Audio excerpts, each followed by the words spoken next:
La última charla de esta mañana está a cargo de doña Mariana Nazar. Doña Mariana es coordinadora del Grupo de Trabajo sobre Archivos y Derechos Humanos de la Asociación Latinoamericana de Archivos, ALA. Es activista, archivista e historiadora. Y su intervención se titula Archivos y Derechos Humanos. Le damos la cordial bienvenida a doña Mariana. La tenemos ya por aquí, me confirman los compañeros de producción. Hola, buenos días, buenas tardes, ya por aquí. Bienvenida, doña Mariana. Es un enorme gusto tenerla en nuestro Congreso Archivístico. La dejamos en el uso de la palabra. Muchísimas gracias por la invitación, muchísimas gracias por el apoyo técnico. Espero poder compartir la pantalla, que no estoy bien, perdón. Muchísimas gracias. Bueno, como decía, en primer lugar agradecerle al Archivo Nacional la invitación. Para mí es un gusto estar, aunque sea virtualmente, en Costa Rica, país donde tengo muchos amigos y amigas archivistas y de donde también he aprendido y aprendo mucho. Así que es un honor para mí estar presente. Me solicitaron una presentación sobre el tema de archivos y derechos humanos. Les tengo que contar que armé una presentación muy larga, que no voy a presentar, no voy a exponer en su totalidad, pero sí me parecía importante, como voy a hacer un resumen de esta presentación, dejarla disponible al Archivo Nacional, de manera tal de que si hay personas que quieran tenerla, que quieran contar con ella, puedan solicitarla y visualizarla más adelante. El tema de la vinculación entre archivos y derechos humanos tiene muchísimas aristas y a mí me cuesta la síntesis, por eso es que voy a dejar el PowerPoint a disposición. Esta presentación básicamente va a buscar ahondar en el vínculo que podemos encontrar entre los archivos y la defensa y el ejercicio de los derechos humanos a partir de una serie de reflexiones que vengo realizando en la materia en forma individual, en forma colectiva, con mis compañeros y compañeras de acá, de Argentina, y en forma colectiva latinoamericana en el grupo de trabajo y en forma colectiva internacional dentro del grupo el que era grupo de trabajo era sección de archivos y derechos humanos del Consejo Internacional de Archivos, pero siempre a partir de pensar en situación, o sea, todas las cuestiones que voy a traer para convocarles a los archivistas costarricenses a reflexionar entre el vínculo de archivos y derechos humanos, tiene que ver con cómo lo venimos pensando y cómo lo he pensado en relación al caso de la Argentina. Y en ese sentido, lo que voy a presentar es la diferenciación y la necesaria, un llamado de atención sobre la diferenciación entre políticas de memoria, políticas de reparación y políticas archivísticas, y qué es lo que todos los archivos pueden llegar a aportar en materia de defensa de los derechos humanos. Entonces, en primer lugar, y muy rápidamente, bueno, ¿qué son los derechos humanos, no? Los derechos humanos son derechos inherentes a todos los seres humanos, absolutamente todos. Son interrelacionados e interdependientes e indivisibles. Sus cimientos se encuentran en la Carta de las Naciones Unidas de 1945 y en la Declaración Universal por los Derechos Humanos de 1948, aprobados por la Asamblea General de la ONU. A su vez, Naciones Unidas elaboró una normativa integral sobre derechos humanos, un código protegido a nivel universal e internacional a la que todas las naciones pueden adherirse y al que toda persona aspira. Parte de esa normativa integral es el Pacto de Derechos Civiles y Políticos y el Pacto de Derechos Económicos, Sociales y Culturales, uno de ellos conocido como el Pacto de San José de Costa Rica, porque fue aprobado en la ciudad donde el Archivo Nacional tiene su sede. Asimismo, hay otra normativa, otros principios generales elaborados a nivel internacional que centran la responsabilidad del Estado en la necesidad de asegurar la preservación y el acceso a los archivos concernientes a violaciones a derechos humanos y de las leyes humanitarias como el conjunto de principios para combatir la impunidad del Alto Comisionado de Naciones Unidas, donde se incluye el derecho a saber, la obligación del Estado a recordar y la importancia que tienen los archivos para la rendición de cuentas y la justa defensa de cualquier acusado. En ese sentido, los archivos vinculados a graves violaciones a los derechos humanos se relacionan, o su identificación y acceso cobran un rol central en la posibilidad de ejercicio de una serie de derechos colectivos, como son el derecho de los pueblos y las naciones a elegir su propia transición política, el derecho a la integridad de la memoria escrita, el derecho a la verdad, el derecho a la justicia y el derecho a conocer a los responsables de crímenes contra los derechos humanos. A su vez, también los archivos vinculados a graves violaciones a los derechos humanos permiten su identificación y acceso, porque puede haber archivos, pero eso no quiere decir que estén identificados y que sean accesibles. Cuando esos archivos están identificados y accesibles, permiten el ejercicio de una serie de derechos individuales muy importantes también. En relación con ello, quisiera presentar, digamos, muy brevemente desde dónde estoy o estamos pensando lo que se va a plantear después, que tiene que ver con el caso argentino, que es un caso que es un caso particular porque la Argentina es reconocida internacionalmente por el gran movimiento de derechos humanos que se ha gestado en nuestro país y toda una serie de medidas y de políticas de Estado que han sido impulsadas por esta gran movilización social, que en gran parte radicó en la resistencia y la denuncia de las condiciones en las que vivimos la dictadura cívico-militar del periodo 1976-1983. Ahí tengo un 9 que se me chispoteó.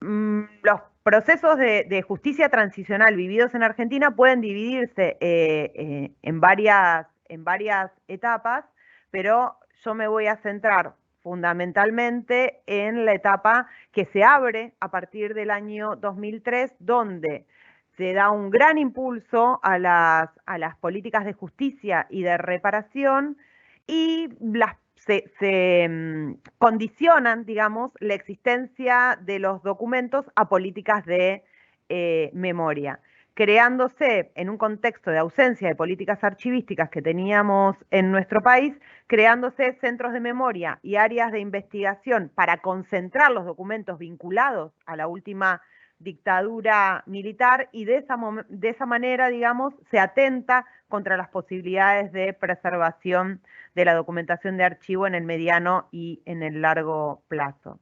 En ese sentido, y a partir de esa experiencia, es que realizo todo un trabajo de reflexión en torno a la importancia de identificar los conceptos y los desplazamientos conceptuales que pueden encontrarse en la Argentina en torno a la palabra archivo, ¿no? Y la palabra documento, en el sentido de hacer un llamamiento muy fuerte a poder pensar la palabra archivo diferenciándola de cuando hablamos de una institución, de cuando hablamos de un fondo documental, de cuando hablamos de un depósito.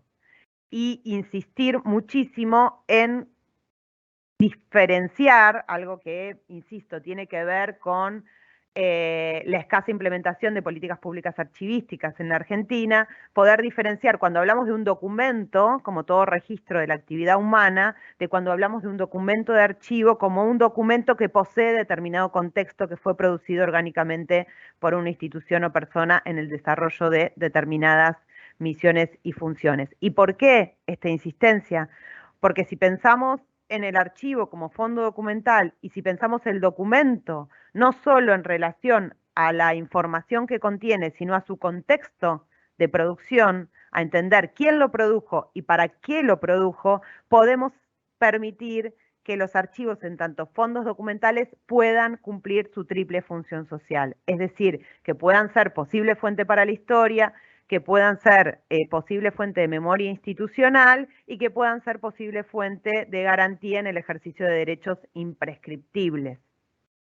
¿Y por qué esta insistencia? Porque en la Argentina hemos visto nacer, crecer y desarrollarse muchas experiencias en donde a la búsqueda de poder responder a la historia o de poder responder a la justicia transicional o de poder responder al acceso a la información y a la transparencia, hubo archivos que fueron instrumentalizados, que fueron fondos documentales que fueron reordenados o seleccionado determinado contenido para poder responder a una u otra de esas funciones. Es también lo que pasó en la mayoría de los archivos nacionales a fines del siglo XIX, cuando el positivismo, digamos, instaura la necesidad de crear archivos nacionales para que los investigadores, los historiadores eruditos puedan acceder a los documentos, ¿no es cierto? Como todo un reordenamiento de los documentos en función de ese uso. Bueno, también ha pasado en función de otros usos ya un siglo después. Por eso el llamado es a poder pensar la archivística y la aplicación de la disciplina archivística como un sistema de interpretación y como un sistema de trabajo en los archivos, más allá de que se utilicen o no herramientas de la disciplina archivística, como puede ser una descripción normalizada, para utilizar esos documentos, y la necesidad de desarrollar políticas públicas que le den sustento a esa tarea. En ese sentido, insisto siempre en poder repensar los desplazamientos conceptuales que a veces se dan en torno a la palabra archivo, cuando se piensa el archivo como un depósito de documentos, en vez de pensarse el archivo como un fondo documental, y en ese sentido tener claro cuando se están planteando se está planteando la preservación de fondos documentales o la preservación de acervos con selecciones de documentos a partir del desmembramiento de fondos. Entonces, poder pensar si se están creando proyectos integrales o se están creando proyectos instrumentales, y en ese sentido preguntarnos si la función del archivo es facilitar el acceso a los documentos o construir memorias. Una de las cosas sobre las que siempre insistimos es en la necesidad de preservar y normalizar los procedimientos técnico-archivísticos, teniendo en cuenta, esto para ustedes puede que sea una obviedad, pero para los países en donde no tenemos desarrolladas políticas públicas archivísticas no lo es tanto, la fantasía que surge en torno a la reprografía o la digitalización como una forma de resolver todos los problemas de identificación, descripción y acceso a los archivos, cuando en realidad la reprografía es una de las últimas instancias dentro de una larga cadena de tareas que debemos cumplimentar. En ese sentido, dejo aquí, y no voy a avanzar porque no me va a dar el tiempo, pero dejo el PowerPoint para que puedan acceder a estos documentos a quienes les interese. Traigo como casos, digamos, 3 construcciones, 3 indagaciones, digamos, sobre archivos que pudieron mantener su integridad, que no fueron desmembrados para armar, digamos, centros de documentación o centros de memoria en función de temáticas específicas, como los archivos, cuando se preserva en forma íntegra, pueden aportar información a reconstruir violaciones que hubo a los derechos humanos que quizás no son las que tenemos caracterizadas como terrorismo de Estado, como graves violaciones a los derechos humanos ejercidas en un periodo dictatorial determinado. Uno de los casos que les dejo en el PowerPoint, por si quieren indagar, es un delito que fue declarado de lesa humanidad por la justicia argentina, que es la causa La Bomba, que se relaciona con una masacre indígena que hubo en el año 1947 durante un gobierno democrático en nuestro país, que la comunidad indígena Pilagá tenía en su memoria, recordaba, había transmitido oralmente, pero que el Estado argentino negaba que hubiera sucedido, diciendo que esos eran cuentos de, bueno, las autoridades de esa provincia decían que eran cuentos de indios y que eso nunca había pasado.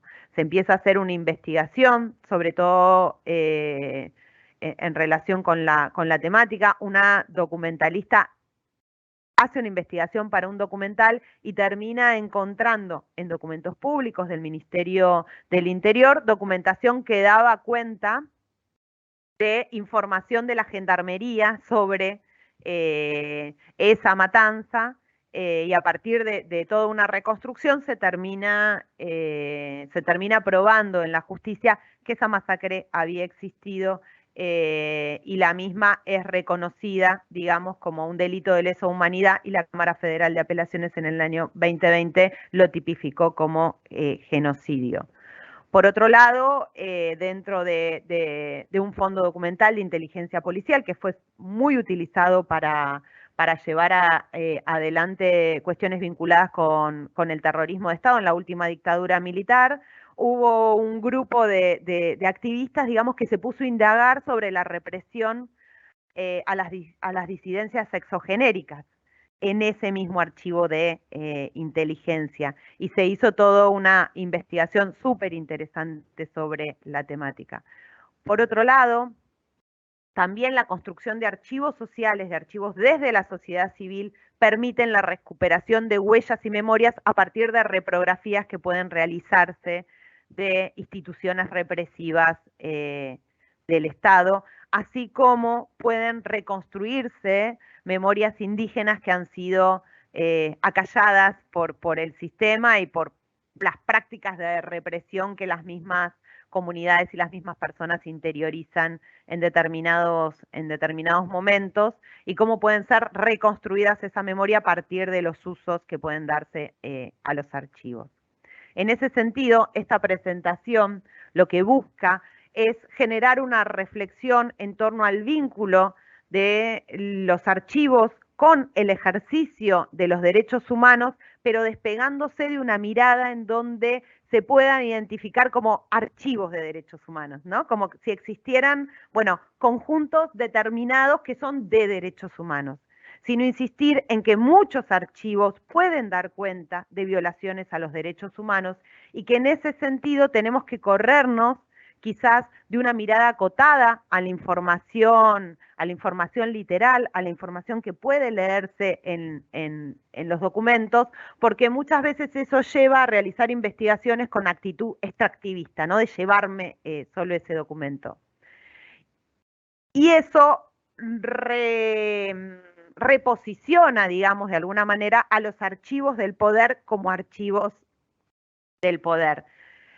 Los archivos generados por el Estado que han victimizado, que han generado o que dan cuenta de violaciones a los derechos humanos pueden haber sido archivos del poder, pero para poder desarmar, desandar y conocer esa violación a los derechos humanos que ha sido muchas veces invisibilizada, el mejor trabajo que podemos hacer es identificar y volver accesibles esos archivos en forma íntegra, o sea, incorporando los contextos de producción que tienen los documentos, porque eso tiene mayores posibilidades, digamos, de brindar voces, marcas o huellas.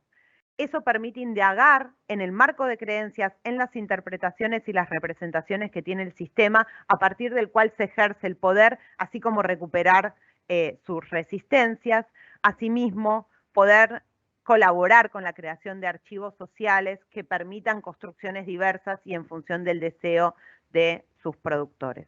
En ese sentido, hay muchos documentos generados por el Consejo Internacional de Archivos que nos pueden apoyar en esta tarea, como el Código de Ética, la Declaración Universal sobre los Archivos, los principios de acceso a los archivos, y dentro de los documentos producidos o adoptados por la sección de Archivos y Derechos Humanos, que dejo aquí, insisto, en el PowerPoint, recomiendo especialmente el libro Archivos y Derechos Humanos, editado el año pasado en inglés y que está prontamente a ser editado en español, y los principios básicos sobre el papel de los archiveros y gestores de documentos en la defensa de los derechos humanos, que es un documento maravilloso que pueden descargar de la web.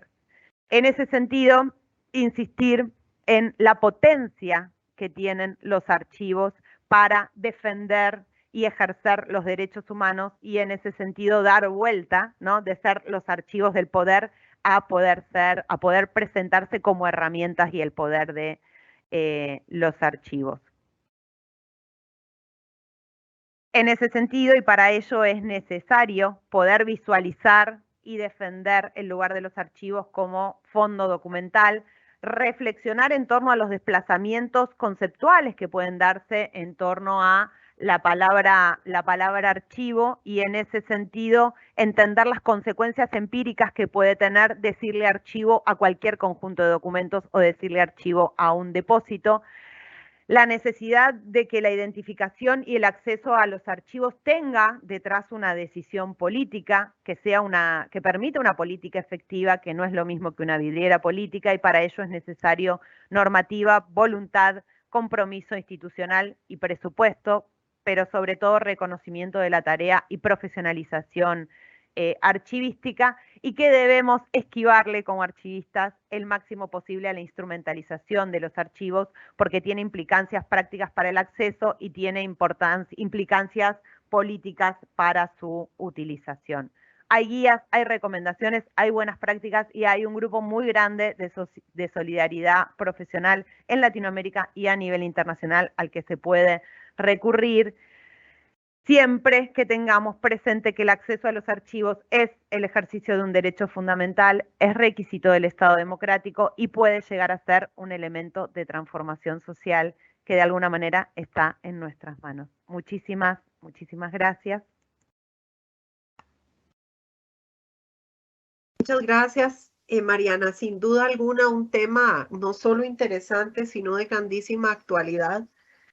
Ya tenemos varias gente preguntándonos por la presentación, entonces le encargamos encarecidamente que nos la deje con los compañeros de producción, que hay muchas personas interesadas en detallar lo que dicen las diapositivas. Vamos a pasar ahora al periodo de preguntas. La primera dice lo siguiente: ¿cuál ha sido el impacto en las políticas públicas en Argentina de la publicación de los archivos de las Madres de la Plaza de Mayo, que fue formado durante la dictadura de Jorge Rafael Videla, con el fin de recuperar con vida a los detenidos desaparecidos? ¿Voy contestando así de una? Sí, vamos de una en una. Yo te las voy leyendo. Bueno, a ver, ¿cuál ha sido el impacto de la publicación? Es la pregunta. Ajá, de los archivos de las Madres de la Plaza de Mayo.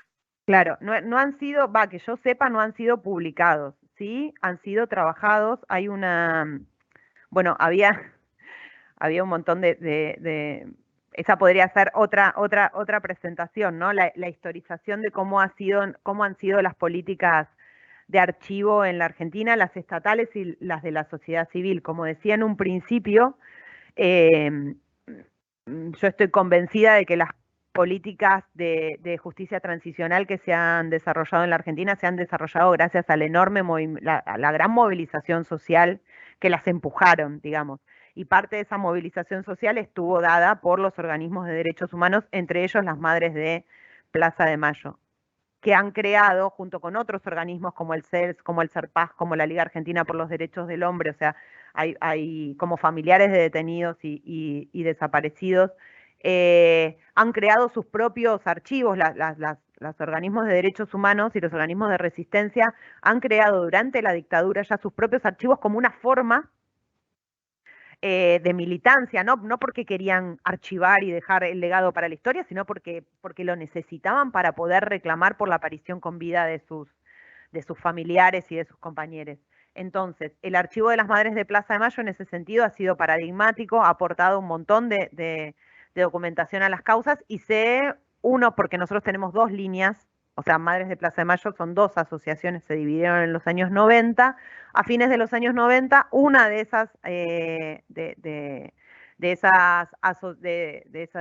esos organismos conformó una coordinación de organismos de derechos humanos que se llama Memoria Abierta, que se dedicó a trabajar en la digitalización y en la gestión de esos archivos.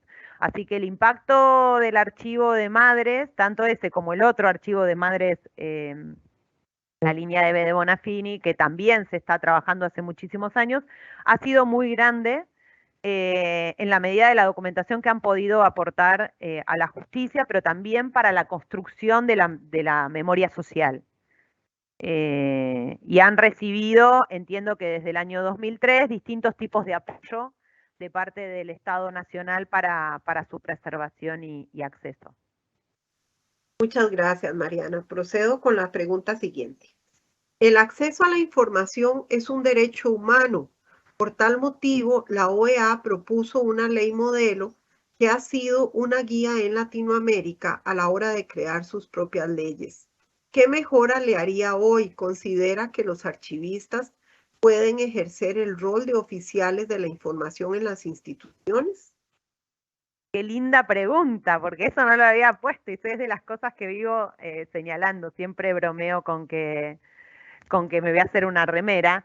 La ley de la OEA, no sé si está hablando de la del 2000, los principios del 2008 y la ley modelo creo que es del 2010, pero tuvo una actualización el año pasado. Hay una ley modelo 2.0 del año 2022, fue promulgada, digamos, el año pasado, que tiene 2 anexos. Por eso digo que yo me voy a hacer una remera con eso.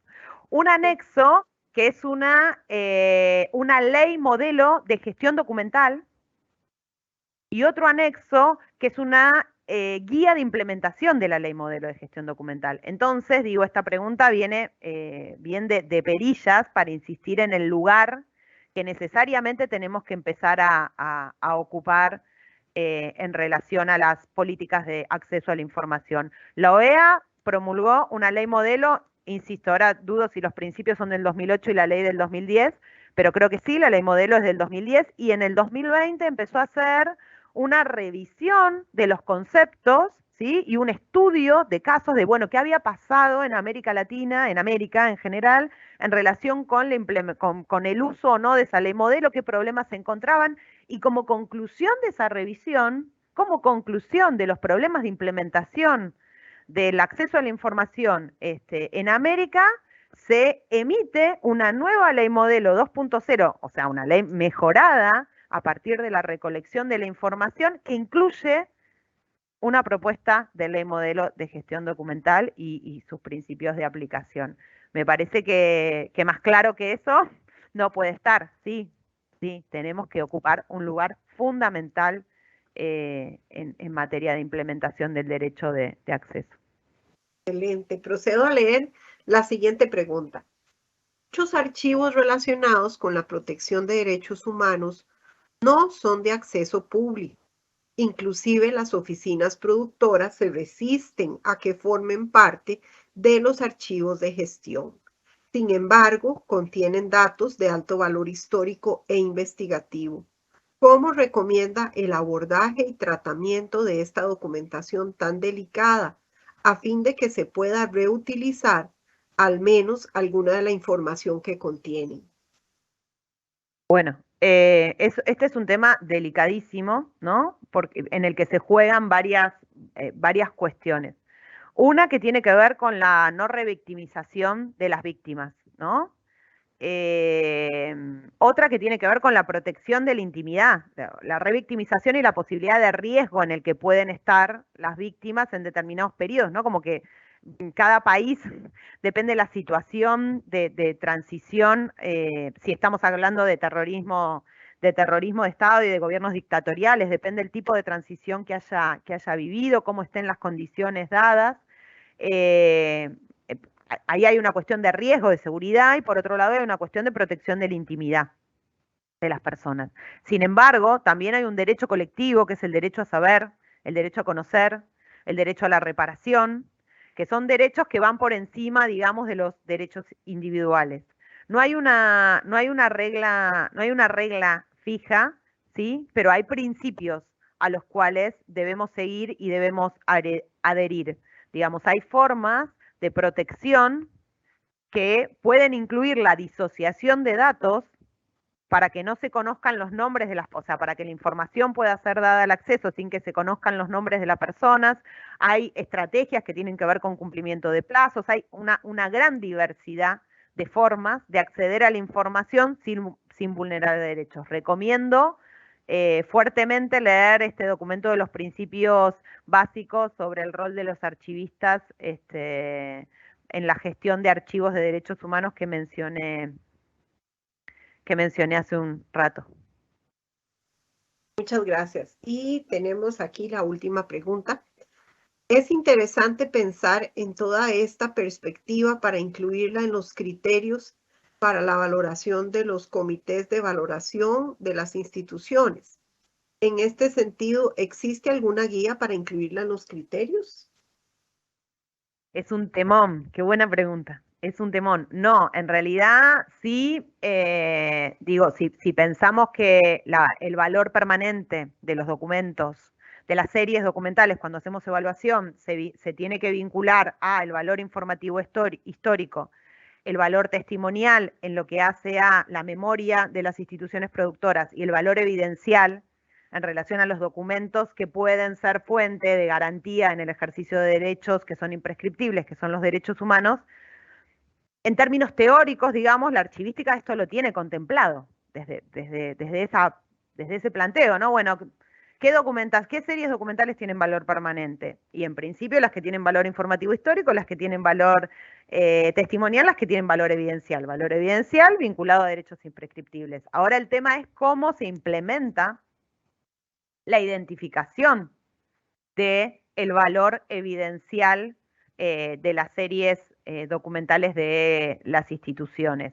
No hay una guía, no hay un modelo, pero me parece que es un tema sobre el que es necesario reflexionar, digamos, y generar algún tipo de lineamiento. Aunque gran parte de esos lineamientos pueden encontrar, o sea, para tomar, yo porque en realidad en Argentina hace rato que estamos discutiendo ese tema, sobre todo en relación a la preservación de los archivos del Poder Judicial. Es un problema muy grande que se nos presenta en torno a eso. Pero yo quisiera algo bien específico, pero en los informes, digamos, y en los documentos que mencioné en el PowerPoint, hay recomendaciones generales para pensar el tema. Lo que me parece que nos estaría faltando y sería hermoso sería armar una mesa de trabajo para discutir casos concretos. Lo tomo para llevarlo al grupo de trabajo de la ALA. Muchísimas gracias, Mariana. Sin duda alguna, un tema que ha generado gran interés en las personas que están conectadas al Congreso. Gracias por su participación esta mañana. Muchísimas gracias a ustedes por invitarme y felicitaciones por el evento y porque el Archivo Nacional pueda salir hacia afuera con una actividad como esta. Gracias. Gracias.